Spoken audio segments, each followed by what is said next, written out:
को हम राजनीति नहीं करना चाहते हैं। पानी आना चाहिए, रामगढ़ बांध में भी आना चाहिए। राजस्थान के जितने भी बांध हैं तो लंबे समय से सूखे हैं, उनमें पानी आना चाहिए। कांग्रेस पार्टी की हार्दिक इच्छा है।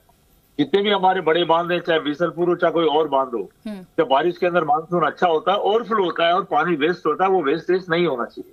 कांग्रेस पार्टी भी पहले ऐसा चाहती थी, योजना भी बनाई थी और कार्य चल भी रहा था। अभी भी कार्य चल रहा है, कार्य चल रहा भी है, चलना भी चाहिए।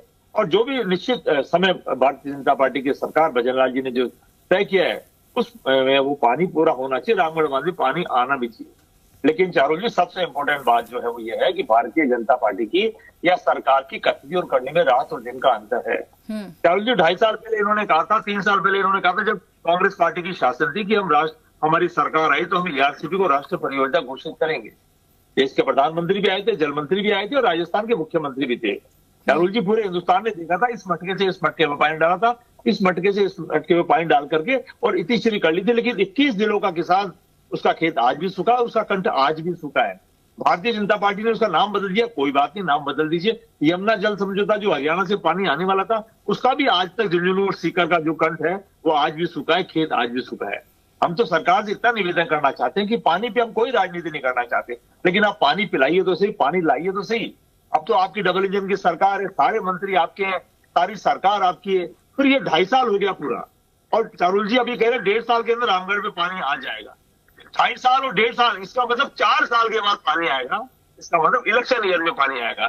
चारुल जी, इलेक्शन ईयर होगा, आचार संहिता लग जाएगी, फिर भारतीय जनता पार्टी आचार संहिता का बहाना लगाएगी।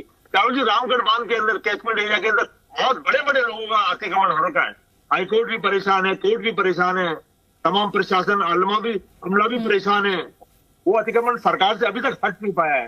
तो सरकार पहले उस अतिक्रमण को हटाएगी। और पिछले साल इन्होंने हेलीकॉप्टर उड़ाए थे, हवाई जहाज उड़ाए थे, कृत्रिम बारिश भी की थी, करोड़ों रुपया खर्च भी किया था, उसमें भ्रष्टाचार भी हुआ था। तो चारुल जी, कांग्रेस पार्टी से चिंता कर रही है कि पानी आप लाइए, राजस्थान को पानी की आवश्यकता है, राजकुमार पानी जी, की आवश्यकता है। राजकुमार जी, आपसे एक चीज समझना चाहूंगी। आपने जिस तरह से कहा कि कांग्रेस पार्टी बहुत चिंता कर रही है इस चीज की, 18 से 23 तक आपकी सरकार रही, उस दौरान इस परियोजना पर कोई कार्य किया गया? तब तो ये बांध इसी तरह से सूखा पड़ा रहा, जनता को प्यासा मरने के लिए छोड़ दिया गया। आप ईआरसीपी का जिक्र कर रहे हैं, पूरे 5 साल ईआरसीपी को सिर्फ केंद्र और राज्य के बीच फुटबॉल की तरह इस्तेमाल किया गया। क्या आपको नहीं लगता कि राजनीतिक जिद को छोड़कर मध्य प्रदेश सरकार के साथ बैठकर विवाद को सुलझाने पर काम किया गया होता तो ये पानी जो है, जो अब आएगा 1.5 साल बाद, ये 3 से 4 साल पहले आ चुका होता राजस्थान में, जनता की प्यास को बुझाने के लिए कार्य किया गया होता। लेकिन कांग्रेस सरकार सिर्फ दिल्ली पर आरोप लगाती रही और प्रस्ताव और इन्हीं चीजों में ये पूरा मामला जो है वो उलझ कर रह गया। और कैचमेंट एरिया पर आपकी सरकार ने 5 साल में क्या कार्य किया, ये तो सब जानते हैं। बताइए, कितने अवैध निर्माण आप लोगों की सरकार में ढाए गए थे कोर्ट के ऑर्डर्स के बाद? चारुल जी, देश के प्रधानमंत्री अगर अशोक गहलोत साहब पूर्व मुख्यमंत्री को कॉल करते और पूर्व जल मंत्री गजेंद्र सिंह शेखावत को कॉल करते, ये आदेश फरमाते, तो निश्चित तौर पे गहलोत साहब और गजेंद्र सिंह जी और जो हमारे जल मंत्री थे वो सब बैठ करके फैसला करते। लेकिन हर धर्मिता हमारे राजस्थान से, जोधपुर से आने वाले सांसद महोदय तो जल मंत्री भी थे, उनकी रही। उस कारण से ईआरसीपी को राष्ट्रीय परियोजना ना तो घोषित हुई और ना पानी आ पाया। वो गहलोत साहब से आड़ाआड़ी में लगे रहे और उसका नुकसान राजस्थान की जनता को भुगतना पड़ा। जहां तक रामगढ़ के अतिक्रमण की बात आती है, राजस्थान में किसी और जगह अतिक्रमण की बात आती है, कांग्रेस पार्टी लगातार ये प्रयास करती रही थी और आज वाली सरकार भी प्रयास कर रही है। प्रयास करते रहे लेकिन कुछ नहीं कर पाए। 5 साल आप लोग प्रयास ही करते रहे कोर्ट के ऑर्डर्स के बावजूद। अरुण जी, लगातार बुलडोजर चले हैं, बुलडोजर चले भी हैं। एक बार वही तो मैंने पूछा कि कितने अवैध निर्माण आप लोगों की ओर से ढाए गए वहां पर? तो सारे रसूखदार हैं, कितने आप लोगों ने अवैध निर्माण हटाए वहां से? तरुण जी, बहुत सारे वहां पे निर्माण कार्य हटाए गए थे, कुछ के स्टे लगे हुए थे, कुछ के कोर्ट के व्यवधान थे, लेकिन बहुत सारे हटाए गए थे। फिर भी कुछ काम रह गए तो सरकार हमारी चली गई।